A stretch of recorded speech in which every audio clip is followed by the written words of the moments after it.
Lux presents Hollywood.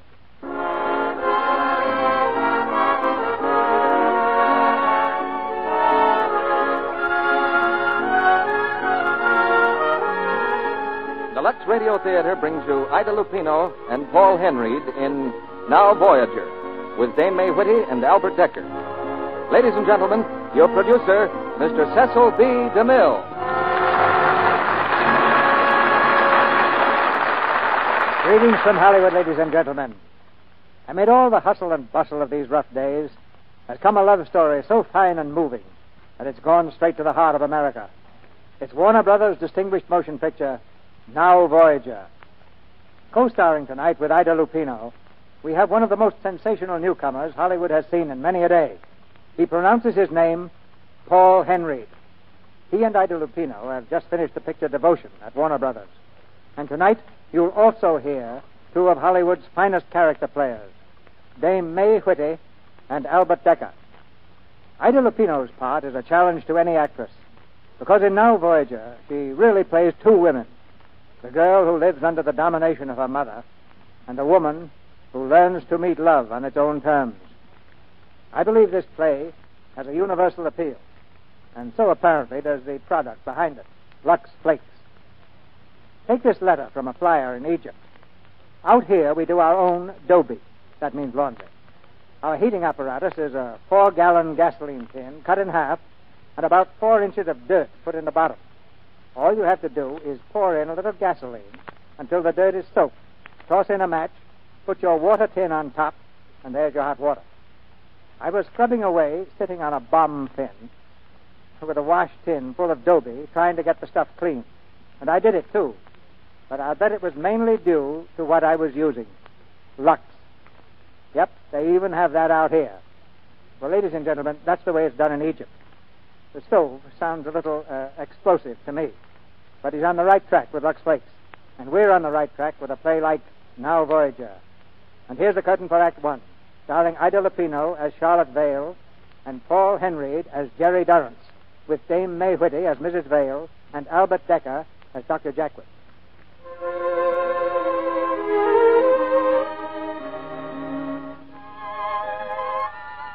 Untold once, by life and land ne'er granted, now Voyager, sail thou forth to seek and find. I heard those words for the first time from Dr. Jackwit in my room at his sanatorium. I knew what he meant. I'd been there 3 months, and now I was cured. I was well again. But how could he be sure? How could I be sure? I wonder what Dr. Jackwit thought of me the first day we met, the time he came to our house. I remember the way he stood in the drawing room, smiling at me so gently. And I, in my low-heeled shoes and my glasses, fat and dull and sullen, not trusting myself to speak. And my mother. It was not my mother's idea to bring Dr. Jackwit to see me. My mother believed only in strength, never in weakness. What was it she said that day? Oh, yes, she said, "I'm ashamed of you, Charlotte." I'm ashamed of you, Charlotte. It was Lisa's suggestion to bring Dr. Jackwit here, not mine. Your sister says that your recent peculiarities, your fits of crying, indicate that you're on the verge of a nervous breakdown. Is that what you're trying to achieve? Well, Charlotte, has the cat got your tongue? Mother, please. Be quiet, Lisa. Charlotte, Dr. Jackwit has a sanatorium in Vermont, I believe. Probably one of those places with a high wire fence and yowling inmates. Mrs. Vale, I wouldn't want anyone to have that mistaken notion. Cascade is just a place in the country. People come there when they're tired. The very word, psychiatry. Charlotte, doesn't it fill you with shame? There's nothing shameful in my work, Mrs. Vale, or frightening or anything else. You see, Miss Charlotte, people walk along a road, and they come to a fork in that road, and they are confused. They don't know which way to take. I just put up a signpost saying, not that way, this way. Well, Charlotte, would you like Dr. Jackwit to point the way for you? If you should want me, I shall be in my room. Charlotte, come back here at once. Please don't. I'd like to speak to her alone. Excuse me. Oh, Miss Charlotte, will you wait, please? Yes, Dr. Jackwit. Miss Charlotte, I wonder if I might ask you a favor. Will you be nice enough to show me around this house? One doesn't often get a chance to view the Vale residence. Very well, Dr. Jekyll. Thank you. Here is the room in which I was born. My mother's room. You may look at it if you like. It's a fine room. But I'd rather see your room. I'd rather see what your room is like. I'm not your patient yet, Doctor. Well, now, nobody thinks you ever will be. Of course, if you'd rather not. It's on the floor above.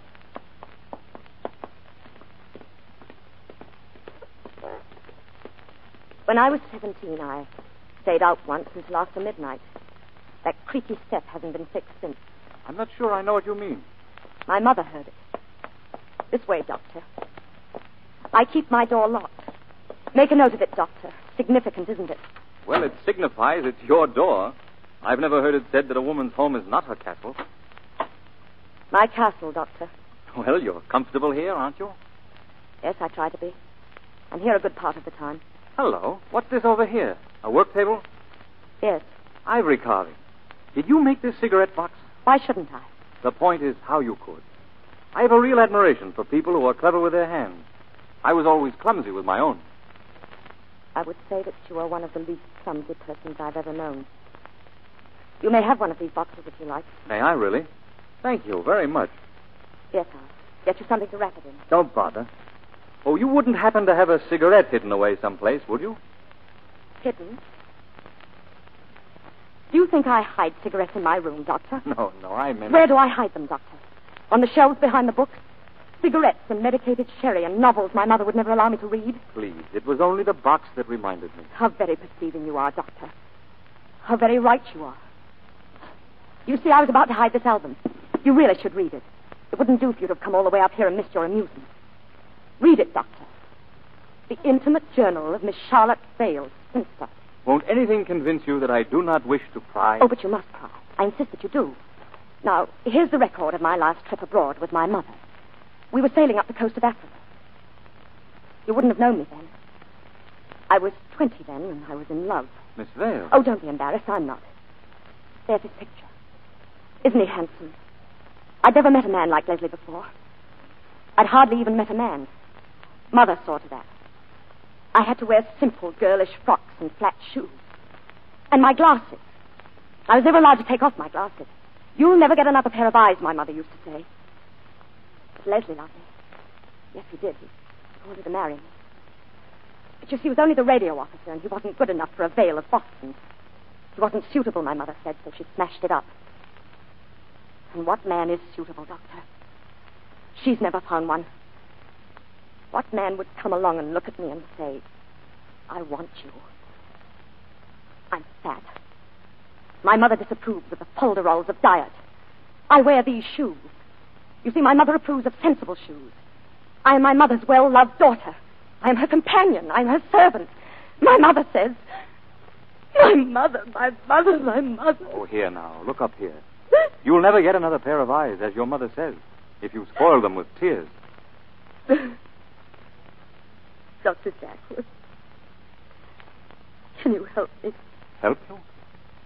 When you were talking downstairs, when you talked about the fork in the road, there are other forks further along the road. So many. You don't need my help. Put away your book and come downstairs. I'll go ahead. It's just as I said, isn't it? Just nonsense. Mrs. Vale. Charlotte's no more ill than a molting canary. Of course, she's my youngest, you know. The child of my age. My ugly duckling. I suppose it's true that all late children are marked. Often such children are not wanted. That can mark them. Dr. Jackwood, are you telling me... I have been trying to tell you that your daughter is seriously ill, thanks to you. Thanks to me? If you had deliberately and maliciously planned to destroy your daughter's life, you couldn't have done it more completely. How? By having exercised a mother's rights? A mother's rights. Twaddle. A child has rights to discover her own mistakes, to make her own way, to grow and blossom in her own particular soil. Are you getting into botany, Doctor? Are we flowers? I am trying to help your daughter. I suggest a few weeks at Cascade.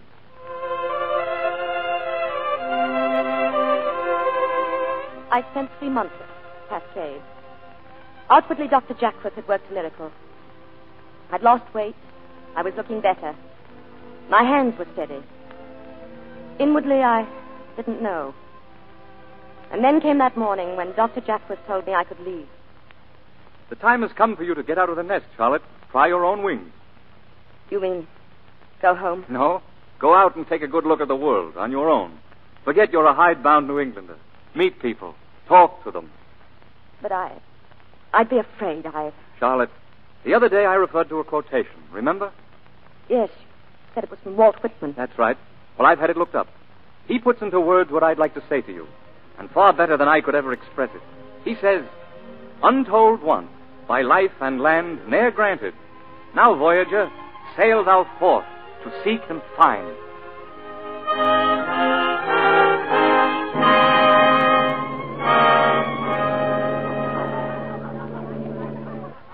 I sailed in a week, a pleasure cruise to South America.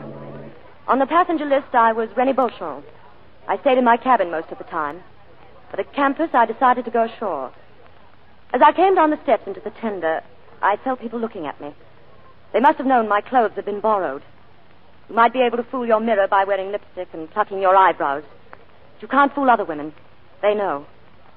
At the bottom of the ladder, a man was smiling at me. In a panic, I turned and started back to my stateroom. Excuse me. Yes. What is it? Excuse me, but are you Miss Renee Beauchamp? Yes. Well, my name is Jerry Durrance. Miss Beauchamp, it seems you have the only shore carriage left. The steward suggested that you might be willing to share it with somebody. Well, really, I know it's an inconvenience. If it's too much, just say so. No, of course not. If you can stand it, I think I should be able to. Thank you.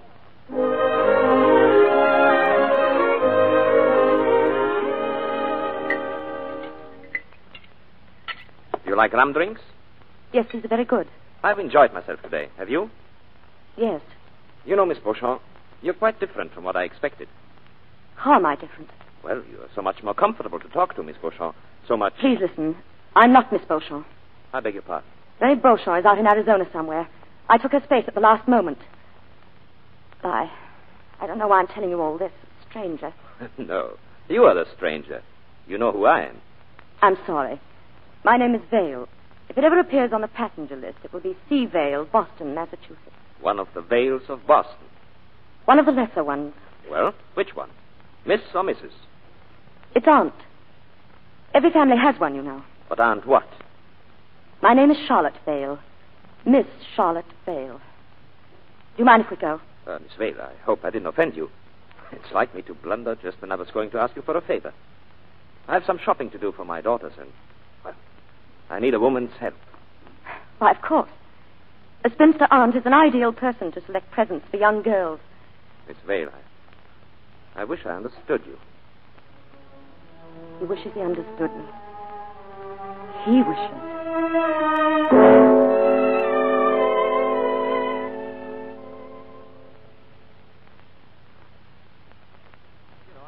Very well. The jewelry is just right for Beatrice. And the sweater for Tina. How old is Tina? Here, I have a picture. This is my harem. All girls. Oh, I see. Who is that missing? Oh, that's Isabel, my wife.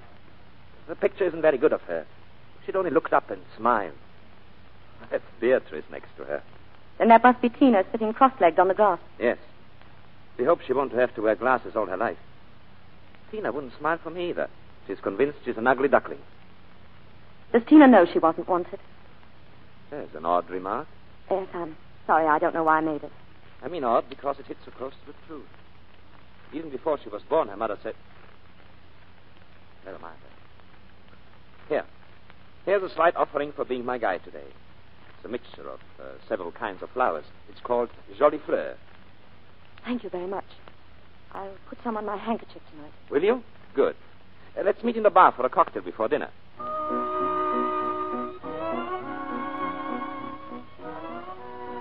Hello. Hello. Won't you sit down, Miss Vane? You made a striking impression over there as you stood in the doorway looking for me. Yes, I probably put on too much lipstick. No, not that I noticed. But I did notice the wrap at once. Oh. What's that? What's what? Something on your hat. Why, it's pinned on. A note. Somebody must have been playing a joke on you, I guess. Would you unpin it, please? Read it. This cape always makes an impression. I hope it will do the same for you. What does it mean? It means that this cape belongs to Rennie Beauchamp. She lent it to me. Oh, I see. Your wings are borrowed. Well, they suit you just the same. No, they don't. They don't suit me at all. In fact, they're perfectly ridiculous. You're quite right, you know. Someone is playing a joke on me. And it's far funnier than you realize. You aren't going, are you? Yes, if you don't mind. Well, Jerry. Mac. And Deb, too. How are you? Hi, Jerry. We're joining our ship. Wonderful. Oh, these are my old friends, Deb McIntyre and Frank. And my new friend, Miss Beauchamp. How do you do? How do you do? Is this Rennie Beauchamp? No, another one altogether. This is Camille Beauchamp. Excuse me, please. Good night. Good night. Oh, wait, Miss Beauchamp. See you later, Deb. Sure.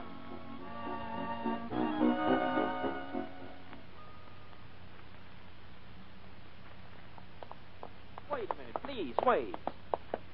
Why did you run out on me? Did you have to introduce me like that? It wasn't up to me to let the cat out of the bag. Did I do wrong? Why did you call me Camille? Well, it was the only French name I could think of, besides Fifi. I suppose that's meant to be funny. My wife calls my lighter moments trying to be funny. But I intended a compliment. In that dress, you're rather like a Camille. Yes, likely. You haven't a very high opinion of yourself, have you? No, perhaps this will help you know why. You showed me your album. I really must show you mine. A picture of my family, you see? Family is right. Who is this, your grandmother? No, my mother. Very strong character, I'd say. And these? My brothers and their wives. But they're so much older. Who is the fat lady with the heavy brows and all the hair? Spinster aunt. Oh. And where are you?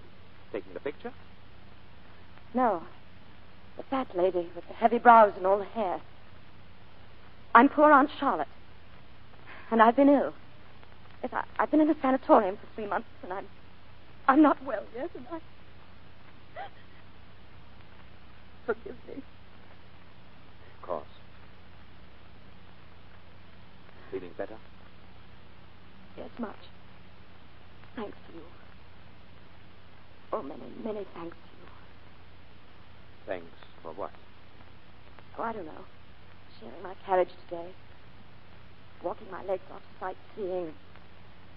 Helping me feel that there were a few moments.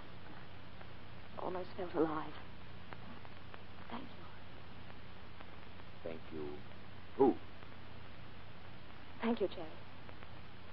Good night. Good night. Sleep well.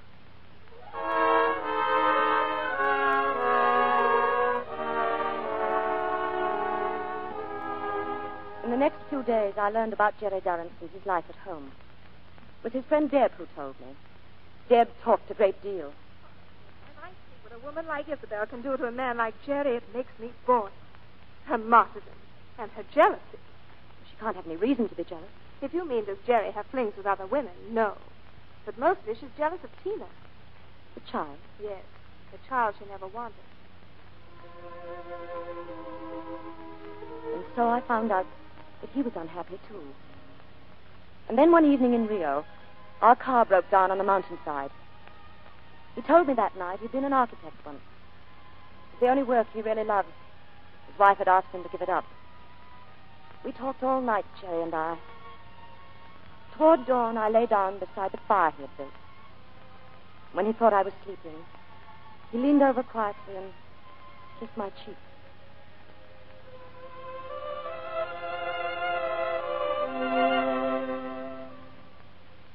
My boat sailed without me. The next night, back at the hotel, we stood on the balcony looking over the harbor. You can rejoin your cruise in Buenos Aires. There's a plane going down there first thing in the morning. And there's another plane going down in 5 days. You'll get there the same day as your ship. Oh? You know anybody in Buenos Aires? No. Seems a shame to rush down there to spend 5 days alone. You'll be busy here. Oh, my business can wait. And we did start off for a tour. Yes. Yes, we started off for somewhere. If I promise to sit at a different table in the dining room and say, "Good morning, Miss May. I hope you slept well." So people will hear me and never guess that I'm head over heels in love with you. Will you stay? Don't say no, Camille. Say, I'll see. I'll see. I must go in now. No, no. Not yet. Look at the harbor. Isn't it beautiful? You believe in immortality? I don't know. Do you? I want to believe that there is a chance for such happiness to be carried on somehow. Somewhere. Are you so happy then? Close to it. Getting warmer and warmer, as we used to say as kids.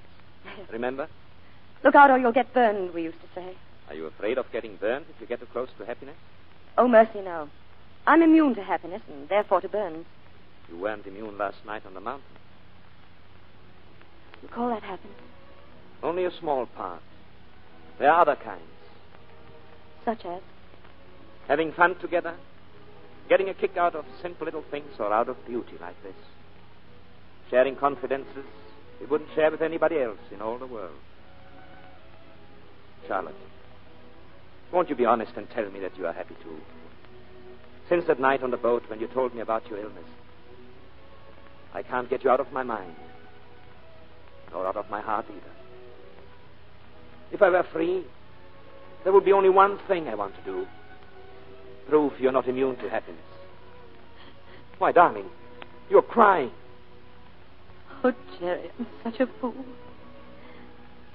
Such an old fool. These are only tears of gratitude. An old maid's gratitude. Don't talk like that. You see, no one ever called me darling before.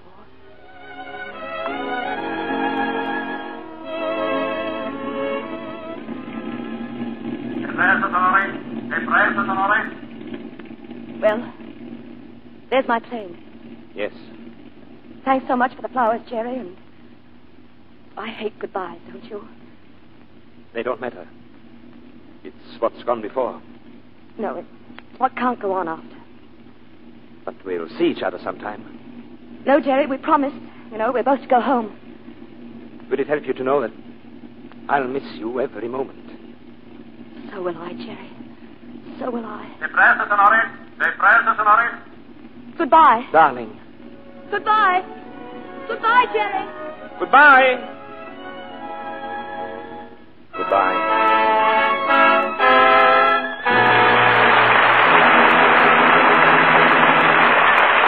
After a brief intermission, Mr. DeMille presents Ida Lupino and Paul Henreid with Dame May Whitty and Albert Decker in the second act of Now Voyager.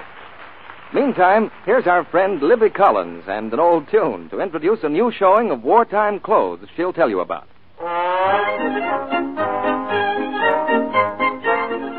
Thanks, Mr. Kennedy. I wanted the Arkansas Travelers a kind of salute to the star of our clothes show. She's a lovely girl from Lepanto, Arkansas, and she's certainly been doing a lot of traveling. Her name is Bonnie Beth Byler, the maid of cotton for 1943. Bonnie Beth is traveling around the country this spring to show how smart and serviceable cotton clothes can be, how to make them last longer through proper care, and how easy and inexpensive it is to have just the kind we want when we make them ourselves. Oh, so this is a make-it-yourself fashion show. Yes, it's a Save by Sewing, Save More by Luxing show. We call it Luxable Cottons for Active Service. The clothes are really lovely, and every single one of them is Luxable. There's a stunning wide-well corduroy suit, a slack suit and smart beige herringbone, some adorable date dresses, and oh, lots of other kinds. They've all been luxed over and over, but they're still fresh and new-looking. Where is the show now, Libby? This week, Bonnie Beth is in Baltimore and Boston, and next week, that's National Cotton Week, she'll be in Brooklyn. After that, she goes to Philadelphia and other important cities. The store where she appears and the time of the show will be announced in the newspapers. I do hope a lot of you will see the show. You can copy any dress in it for ever so little, and ever so easily, too. They're cut from McCall patterns with a printed cutting line, and on each pattern there are hints to help you do a really professional job of dressmaking. And for a hint on care, you'll find it pays in longer wear to stick to new improved Lux Flakes for all your washables. We pause now for station identification. This is the Columbia Broadcasting System.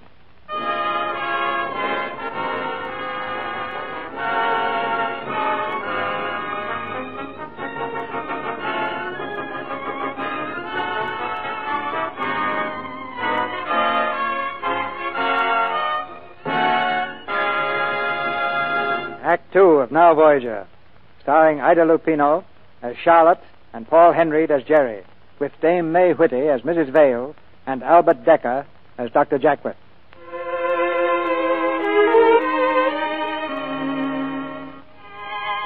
Early in May, I returned to New York and went at once to see Dr. Jackwith. He was delighted with the change he saw in me, but even he didn't know how much I'd changed or why. The final test was still to come when I went home to see Mother.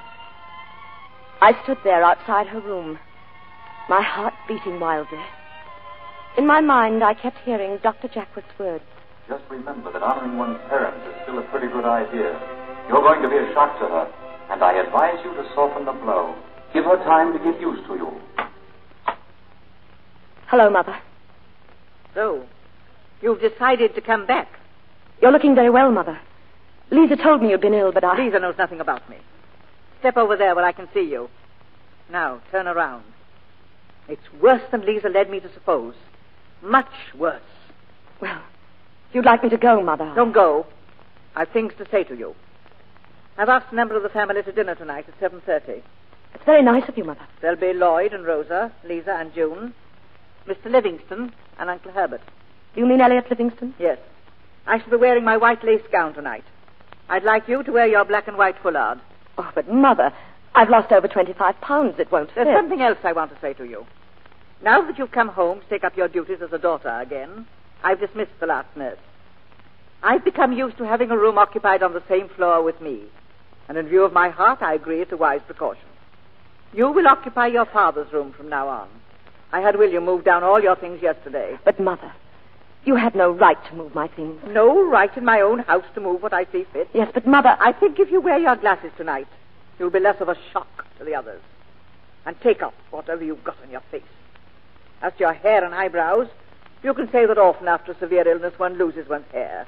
But you're letting yours grow as quickly as possible. Very well, Mother. If you'll excuse me, I think I'll go to my room.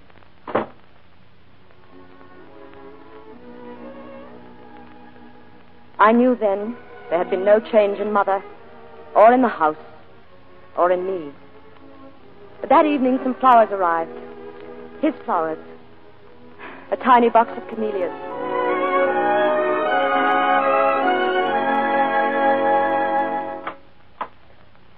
Charlotte? Yes, Mother. What are you doing in your old room? I had my things moved back. I'm going to sleep here. Didn't you understand I wished someone to sleep on the same floor with me? We can get one of the maids, Mother. Perhaps Hilda. So long as I pay the bills, I'm running this house. Please remember, you're a guest, Charlotte. Well, if I am one, then please treat me like one, Mother. Your guest prefers to sleep in this room, if you don't mind. This is no time for humor. Where did those flowers come from? From New York. Who sent them? Well, I've forgotten the name of the florist. In other words, you don't intend to tell me. Oh, Mother, I don't want to be disagreeable or unkind. I've come to live with you again, here in the same house. It can't be in the same way. I've been living my own life for a long while now. It's impossible to go back to being treated like a child again. Where did you get that dress? I bought it in New York today. It's outrageous. Where's the black and white foulard? Well, I gave it to Hilda. She was so grateful. Oh, Mother, please be fair and meet me halfway. They told me before you were born that my recompense for having a late child was the comfort the child would be to me in my old age, especially if she was a girl. And on your first day home after 6 months' absence, you behave like this. Mother, wait for me. I'll go downstairs with you. Thank you. I prefer to go alone. Mother, please. You know you're not supposed to. Mother! Mother! Dora, come here. She fell. My mother fell.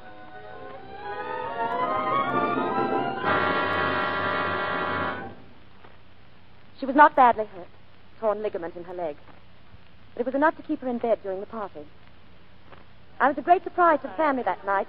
And as they left, one of the guests stayed on to speak to me at the door. Elliot Livingston. Well, Miss Vale? Well, Mr. Livingston? You know, I still can't get over our not having met. Well, as a matter of fact, we have. Once and almost twice. I'm mystified.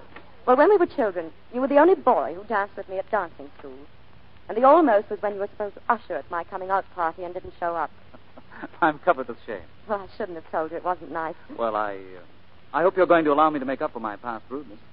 May I telephone you sometime? Of course, anytime. Good night. Good night.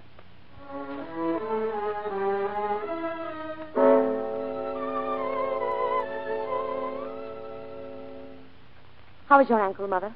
Extremely painful. Oh, I'm so sorry.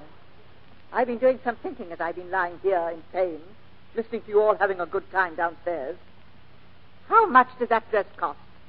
Well, it was frightfully expensive. I'll tell you about it in the morning. To whom did you charge it?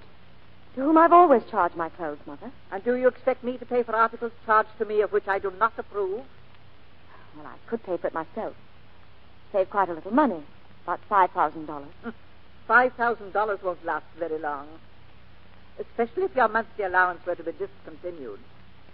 Oh, I see. Charlotte, I'm willing you should occupy your old room until I dismiss the nurse. That will give you a good chance to think over what I've said. I'm very glad to give a devoted daughter a home under my roof and pay all her expenses, but not if she scorns my authority. Well, I could earn my own living, Mother. As a matter of fact, I've often thought about it. I'd make a very good head waitress in a cafe, or I could... You may think that's very funny. But I guess you'll be laughing out of the other side of your face if I did carry out your suggestion. I don't think I would. I'm not afraid, Mother. I'm not afraid. Summer, winter, and then spring again. Between Mother and me, there was a sort of armed truce. In her own way, I think she respected me for what she called my stubbornness. And then there was the matter of Elliot Livingston. Why haven't you accepted Elliot? Do you imagine there's a Livingston waiting for you on every corner? Well, I've been waiting to see how you'd feel about it, Mother. You know as well as I do that it makes no difference to you how I feel about it. You always do exactly as you please. I think you're pleased. I'm nothing of the kind. I'm only so astonished that you, of all the family, should bring such a feather to the family cap. Well, then if you really do approve, Mother, dear, why... Oh, keep all that soft talk for Elliot. Oh, Mother, there's no one like you.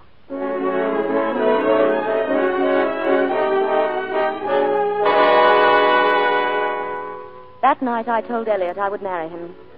Our wedding was set for June. Mother was pleased, and, well, I was too. And then 3 weeks before the wedding, I saw Jerry again. In a room full of people I saw him, and it was just as if we'd never been apart. What's the matter, Charlotte? George, I think I know that man over there. Oh, Jerry Durrance. He's been doing a job for me since March. Architect for the medical center. Shall I tell him your name or let him guess? Oh, let him guess. Right, come along. Oh, Jerry, here's someone who thinks she's met you before. Yes? Oh, of course. You do look familiar. Don't tell me your name, George. I've got it. Beauchamp, isn't it? Camille Beauchamp. I'm sorry, Jerry, but you're wrong. No, my name is Vale. I met you on a pleasure cruise once. Oh, yes, Miss Vale. I hope you'll forgive me. I'll leave you two alone to make your own peace. George tells me you've been in Boston quite often, Mr. Durrance. And I didn't know. Yes, several times. You look simply glorious. An architect?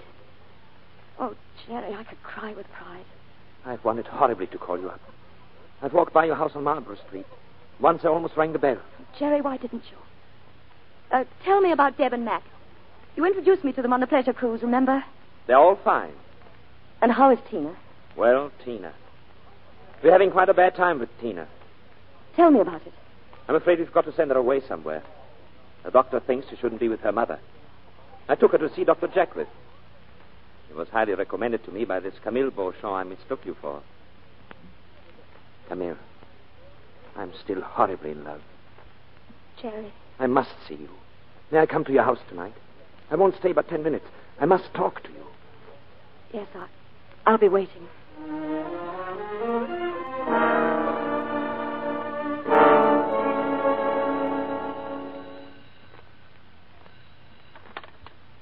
Hello? Hello, Charlotte. Jerry, why didn't you come? I've been home for hours. I'm sorry. I'm leaving tonight on the midnight. But why, Jerry? I've got to get back on business. I heard the news. You're going to marry Elliot Livingston. Yes, Jerry, but I wanted to tell you. I just wanted to say that. I thought he was a fine person. Jerry, where are you now? I've got to see you. Oh, Charlotte, no. I think it's best that we don't. Are you at the station? Goodbye. Jerry.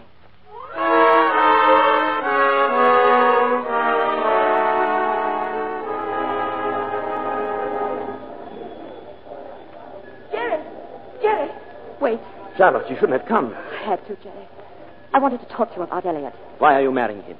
Are you in love with him? No, not like we are. Not like us. I thought it might grow to be something like it. I thought I was getting over you, Jerry. Didn't think I'd ever see you again. You're not angry with me, are you? No. Only with myself. It was rotten of me to make you care. Then, because of some noble sense of duty, to leave you to get over it the best you could. And there isn't a thing I can do about it. Isabel depends on me more and more. She's ill and getting worse. And there's Tina. Even if I could chuck everything, I wouldn't Charlotte... let you, Jerry. I knew you were married. Walked right in with my eyes wide open. You said it would make you happy. And it has. I've got back my work, and that's due to you. Oh, Jerry, I've been hoping you'd say that. I've more understanding for Tina, and even kinder to Isabel. So don't blame yourself. Then don't you. It's different. No, it's not. Shall I tell you what you did for me, Jerry? You made me feel important. You were my first friend. And then when you fell in love with me, I was so proud. And when I came home, I needed something to make me feel proud. And then your camellias arrived, and I knew you were thinking about me. Oh, darling, I could have walked into a den of lions. As a matter of fact, I did, and the lions didn't hurt me. So please take back what you said. If you can marry that man and have a full and happy life, I will. I'll try, Jerry. I look for you around every corner. Goodbye, darling. Goodbye, darling.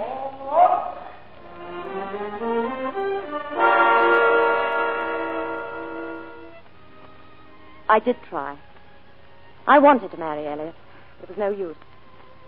We broke it off by mutual consent. And I knew then I would never have a home of my own, or a man of my own, or a child of my own.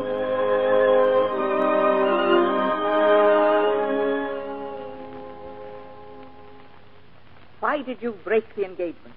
Because I don't love him, Mother. Have you no sense of obligation to your family? Or to me? Here, you have the chance to join our name Dale with one of the finest families of the city, and you tell me that you're not in love. You're behaving like a romantic girl of 18. Yes, I don't doubt it. And what you intend to do with your life?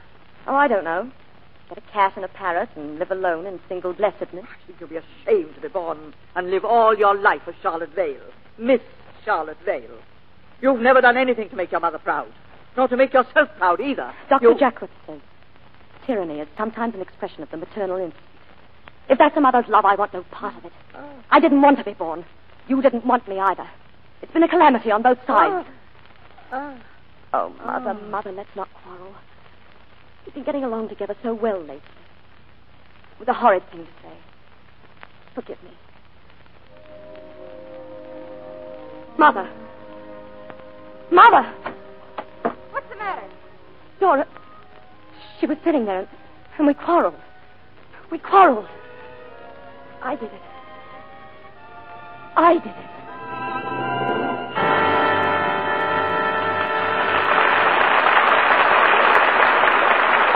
Before Mr. DeMille presents Act 3 of Now Voyager, starring Ida Lupino and Paul Henreid, with Dame May Whitty and Albert Decker, here's some inside information for the women in our audience. Some inside-of-the-house information to help you spruce up your home for spring. Did you know that when you wash painted walls, you should use a sponge squeezed almost dry so it won't drip and streak? Make light Lux suds and wash a little at a time. Rinse with clear water and dry with a clean cloth. But stick to gentle Lux Flakes for the job. Don't use strong soaps. As a government bulletin says, soaps containing free alkali can be as harmful to paint, varnish, lacquer, and linoleum as they are to your skin. There's no harmful alkali in new improved Lux. You can safely use it for flat-painted walls and woodwork, for washable wallpaper, for cleaning stoves and refrigerators. You can give your furniture a beauty bath, too. Dip a soft cloth in lukewarm Lux suds. Wring it out and wash the surface of the wood thoroughly. Take a clean cloth and rub with the grain to dry it. Then your furniture will take a beautiful polish. Always Lux blankets, all your washable woolens, before you spray them and pack them away. Clean things aren't nearly so tempting to moths, you know. Be extra careful not to rub or wring woolens, because rubbing is one of the things that's most apt to shrink them. That and strong soaps and hot water. But you don't have to worry about strong soaps when you're using new improved Lux Flakes. It's the mildest, safest Lux ever made. Its suds are richer, more cleansing, and they're longer-lasting suds that do more work. Thrifty to use for every soap and water job you have to do. It's at your dealers now in the same familiar blue box. New, improved Lux Flakes. Now, our producer, Mr. DeMille. We'll have a confidential little chat with our stars after the play. Now the curtain's rising for the third act of Now Voyager, starring Ida Lupino and Paul Henry, with Dame May Whitty and Albert Decker.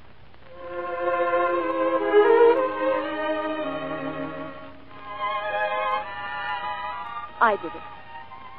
I quarreled with my mother, and it killed her. I couldn't shake off the feeling of guilt.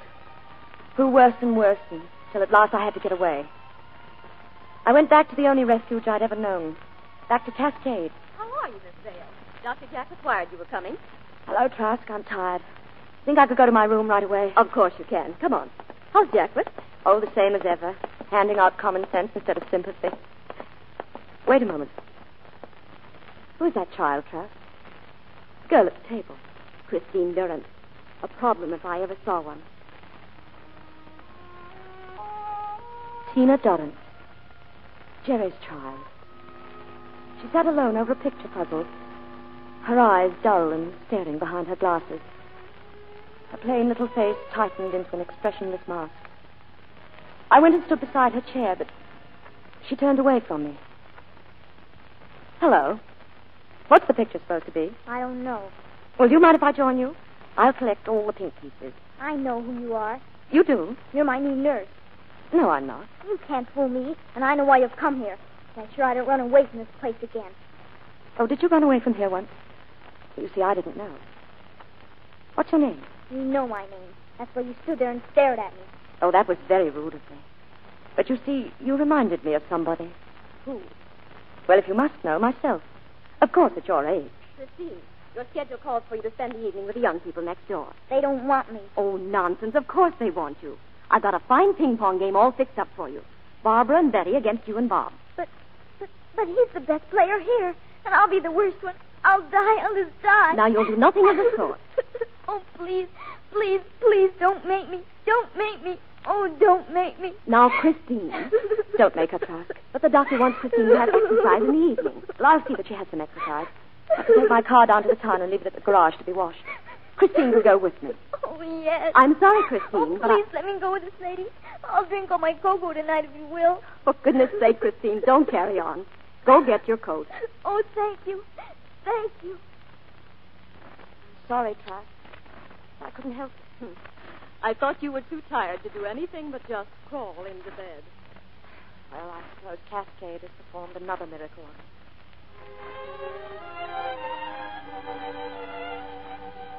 Tina's room was next to mine. Late that night, I heard her. She was crying. Tina, what's the matter? Now, don't be afraid. What is it, Tina? Don't leave me. Don't leave me. No, I won't till you're asleep. Now, come on, tell me what's the matter. I'm ugly and mean, and nobody likes me. Tina, you... I'm not pretty in the least, and they hate me. They all hate me. Who are they? Everybody.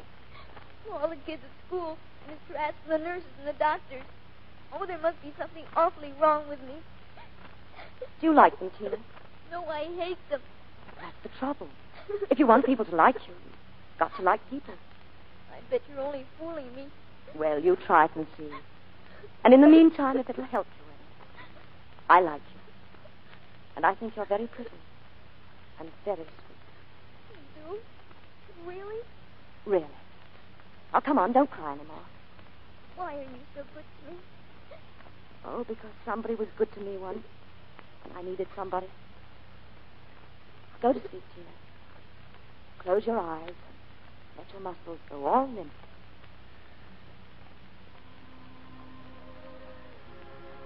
There. That's better. Much better.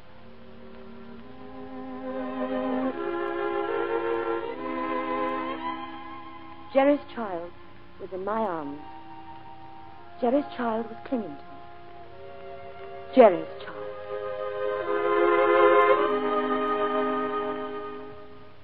Even I don't believe it. You've done wonders for that child, Charlotte. Dr. Jackworth, I have a proposition to make to you. I want to take care of Tina. Pay attention to her. Make her feel wanted and important. I'd like to take her camping in the woods. You know she adores camping. Take her home to Boston with me. If she wanted to come, of course. Sounds like a wonderful break for her. Dr. Jackworth, how much do you remember about my trip to South America? Well, you sent some beautiful postcards. No, that's not what I mean. About an automobile trip I made. And the man who was with me. I never knew the gentleman's name. You never told me. Well, I better tell you now. It was Tina's father. Tina's father? That alter the situation? Of course it does. I don't know anything about your relationship with Durrance. I don't know how emotionally involved you are with him. Well, I'll tell you everything. It's over. That's it in 2 words. And Tina needs me. Well, you see, I've never been needed before. Well, I'm crazy. But if you promise to behave yourself... Oh, thank you. But you're only on probation. Remember what it says in the Bible. The Lord giveth and the Lord taketh away. How does it feel to be the Lord?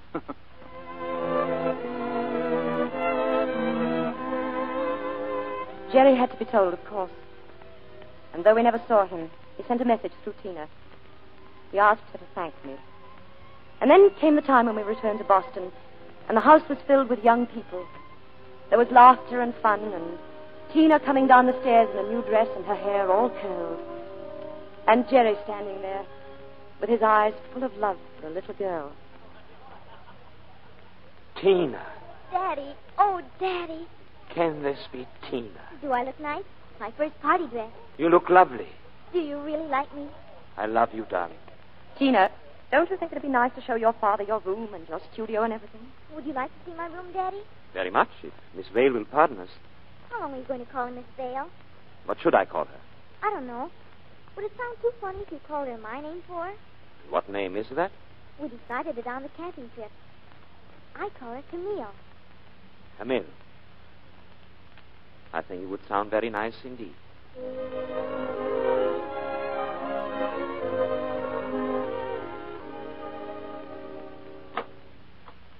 Jerry, what are you doing here all alone? Come and join the party. I want to speak to you, Charlotte. Yes? What about Jerry? I've decided to take Tina home. Take her home? Oh, but Jerry, you can't. Dr. Jackworth I don't care what he says. No self-respecting man would allow such self-sacrifice as yours to go on indefinitely. Oh, Jerry. That's the most conventional, pious speech I ever heard in my life. I can't go on forever taking from you and giving nothing, darling. Oh, but Jerry, you will be giving. You'll be giving me Tina. Every single day. It's very kind of you to put it that way. Well, then, is it something Tina has said?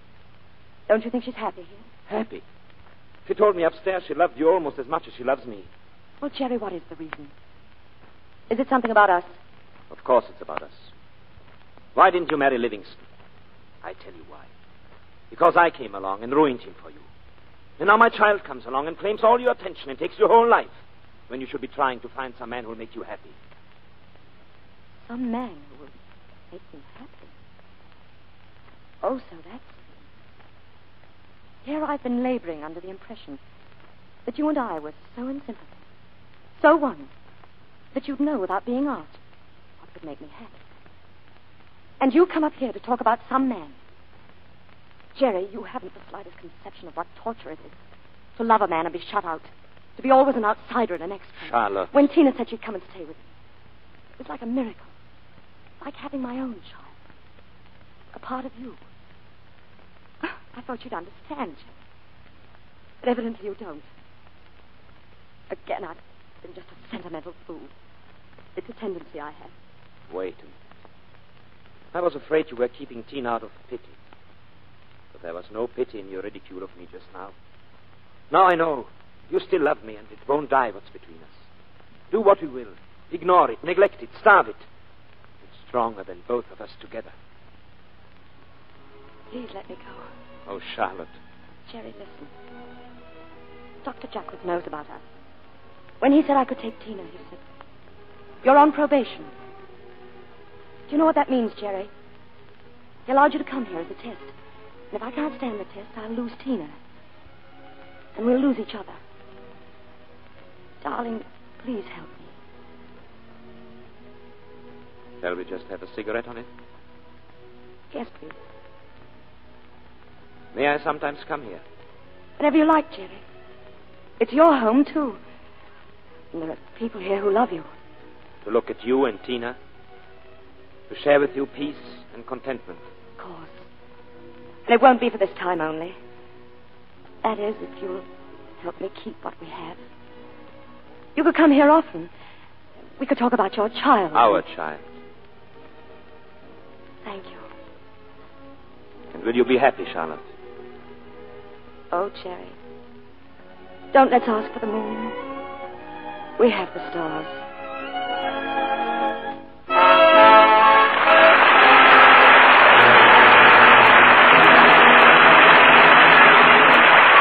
Before our stars return for a curtain call, here's one of our real-life stories for you. It happened to Mrs. Irving C. Cobb of Fairfax, Vermont. Seems she'd been struggling with, and doing a bit of grumbling about, the hard water they have in her little farmhouse. I guess a lot of you understand how she felt. Well, one day Mrs. Cobb found she didn't have any of her regular dishwashing soap powder left, so she tossed a little Lux into her dishpan. And here's what she writes us. I was surprised and enormously pleased to find I had real suds. Suds that stayed suds, too. That was something that never happened with my other powders and flakes. So no longer do I have excuses for grumbling over hard water. I'll use Lux for baths, shampoos, as well as dishes and laundering, for everything that calls for soap. Yes, new improved Lux Flakes solve a lot of soap and water problems. Whether you have hard or soft water, give you wonderful suds in any kind of water. Rich, long-lasting suds, too. And very gentle suds. Use Lux for dishes, for the 1,000,001 things you do every day. It's thrifty and ever so much better for your hands. You'll find it in the same familiar blue box, but it's the new, improved, better-than-ever Lux Flakes. Now, here's Mr. DeMille with our stars. The two Voyagers of Now Voyager are taking a little trip back to the footlights. Ida Lupino and Paul Henry. I believe this is Paul's first curtain call in the Lux Radio Theater, Mr. DeMille. I'm willing to guarantee right now there'll be many more. It's very kind of you, sir. You know, Ida, the first time I met Paul was at an air raid warden's meeting. I feel safer already with you two on the job. And, of course, my husband in the Marines. Well, that brings up a social problem, Ida. That must concern many women these days. When you go somewhere in the evening, do you go alone, or do you have an escort? I suppose a date is the modern word. Well, sometimes I have a date. Confidentially, what does Louis think of that? Oh, I only go out with friends of his, and he approves. For instance... Well, don't keep us in suspense. Well, I had one date the other night with my favorite jitterbug partner, Monty Woolley. And then, of course, I often visit the Henrys. Paul's wife is charming, and they have a lovely home. Henry Fonda and his wife built it, Mr. DeMille. You should get a look at Paul washing dishes at the Hollywood canteen some night. You know, I think he's had some experience. Have you had any more adventures at the canteen, Ida? Well, the other night I danced with a sailor. And when the dance was over, he said, "Would you do me a big favor? I've seen all your pictures, and there's just one thing I wish you'd do." What was it, Ida? Miss Lupino, he said, "Would you please scream for me?" You really made an impression. What's the play next week, Mr. DeMille? Well, I'm sure it'll be the talk of the town, Paul. Oh, that's fine. But what's the name of it? That's it. The Columbia Picture Success, the talk of the town.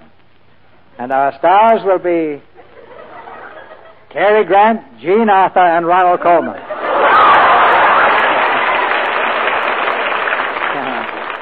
Yes, I'm quite excited about it myself. It's a thrilling story that has comedy, drama, and romance, plus three great stars. Cary Grant, Jean Arthur, and Ronald Colman.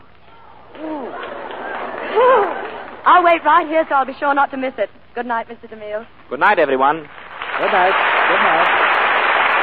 We'll book passage with shipmates like you anytime.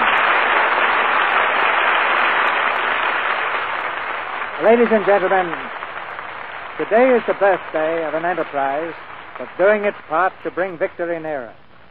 It's the first anniversary of the USO Boston Soldiers and Sailors Buddies Club, where over 1 million men and women of our armed services have found a welcome in the home city of our sponsors. It's a great comfort to those of us who have sons and daughters and brothers and sisters in the service to know that thoughtful men and women are extending hospitality to them wherever they go. To this club in Boston and to all service clubs, we send our congratulations and good wishes.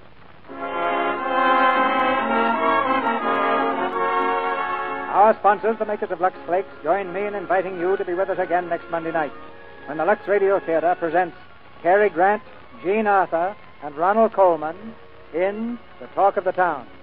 Mr. Cecil B. DeMille saying good night to you from Hollywood.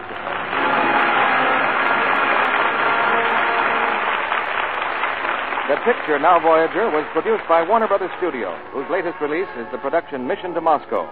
Dame May Whitty appeared tonight through the courtesy of Metro-Goldwyn-Mayer and will soon be seen in the picture Slightly Dangerous. Albert Decker's next picture is the Harry Sherman production Buckskin Frontier.